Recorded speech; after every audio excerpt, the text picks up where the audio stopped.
Cheerio. Hello. Bonjour.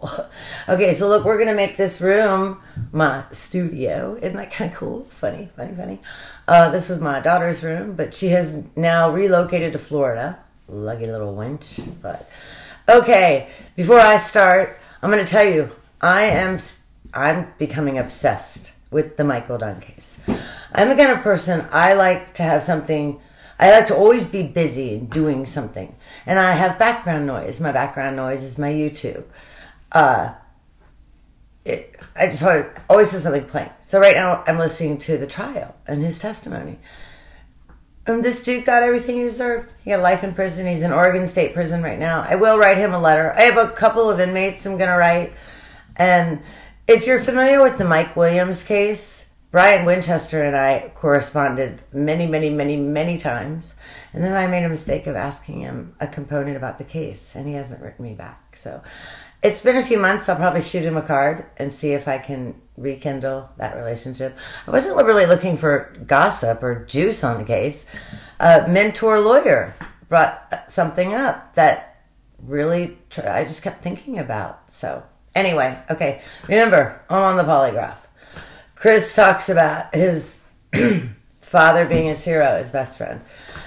My dad was my best friend and my hero. A few days before my father died, he looked at me and he said, "I'm dying, aren't I?" I was like, Dad, you are. My parents had a car accident, and then 5 weeks later, my dad died. The injuries were just too much for him. And I look at it this way. I got to spend the last 5 weeks of my father's life with him. I'm very grateful. He had kidney failure and was probably going to die the next year anyway. So it all worked out. Anyway, okay. Chris, he mimics others.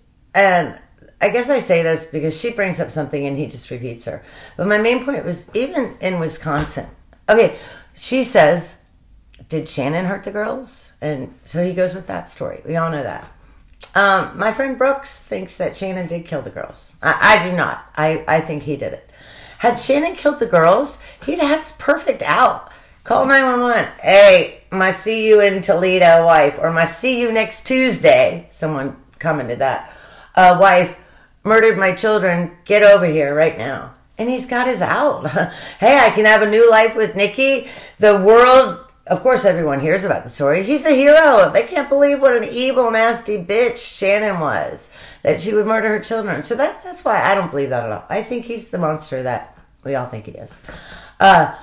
But in Wisconsin, Tammy says, in the Wisconsin interview, Tammy says, I think I read something about Shannon not being able to stay in Colorado and she couldn't afford it here. And Chris says, yeah, Shannon said that she couldn't stay in Colorado, she couldn't afford it here, and she wasn't willing to try. All he did was repeat what Tammy said. Well, a lot of sociopaths do that. They don't understand how normal people react, so they try to mimic what the other people are doing.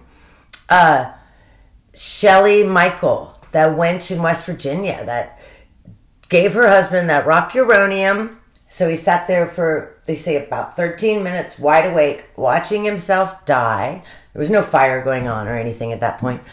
And then he finally, at that point, he dies. So it takes about 13 minutes. She didn't know how to react. And that was one of the things that made the cops cue in right on her, because everyone else seemed sad and she didn't. But she's a sociopath. I think about that if you watch people who are getting sentenced to life in prison and their expressions on their faces don't change. And I think, how is that possible? And then I think, well, I'm not someone who would kill someone. I mean, seriously, I can't even imagine that. But remember, we're in the lie detector. So he brings up the beach trip. It's so clear how much he hated that. Oh, goodness. He's like. I do notice that when I watch him a lot, I start saying a little more often. My family will tease me. Armchair Detective says he picked that up from NK. I don't remember. I told you, I can't watch Shannon for very long. It starts to stress me out and makes my hair stand up on my neck and stuff. I don't need that. But it's clear. The girls, they had so much fun. And Tammy asking questions like, did you sleep together? And he gives some idiot answer. He finally, no, we pretty much never slept together. But he doesn't answer. I've said this before. He says, do her parents call her Shanann? Or Shanann? I can't even say it because I don't say it. And he says 85 words before he finally says, well, sometimes they call her Shannon. I've never once heard her parents refer to her anything other than Shannon. So I think that's why Detective Baumhauer, I think that's his name, Baumhover, that's why he always refers to her as Shannon, because he was the liaison for her parents, and that's where he hears that. The Sunday pool party. I said this in a video a year and a half ago. Those little girls they did not show up to the party prepared. They didn't have swimsuits or swim shoes, and so they weren't able to participate fully in the pool party. Shannon, OCD, fucking vision board, all that, her pantry, all labeled and organized, peanut butter down at the level where the kids can get.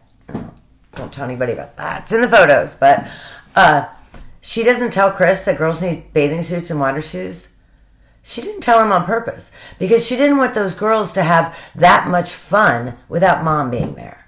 And of course, that's my pure speculation. But this woman was very organized. Remember, she could play the shell game with the money so that the utilities weren't cut off and things were getting paid. I mean, she was an organized woman. So don't give me that she made a mistake and didn't know those children didn't need to be in bathing suits.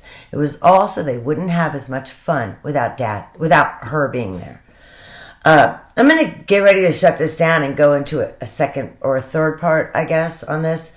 But he didn't think this through at all.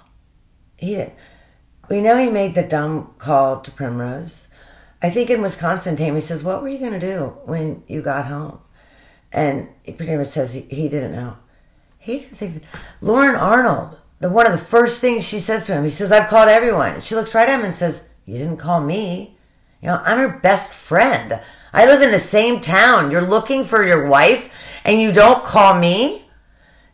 Lauren's right. He didn't think this through. There were many things. He claims to have called the hospitals. Well, you know, the police checked his phone records. And he did call each of the local hospitals. But the phone calls were 30 seconds at the most, I believe. And I'm not trying to give you inaccurate information. But it wasn't long enough to where an operator answers, he can say, I'm looking for such and such. There was just so many things. Her phone. He admits in Cheryl and Cato's book that he just accidentally left her phone at home. You know, where was the Apple Watch? I've looked and I can't find where the watch was.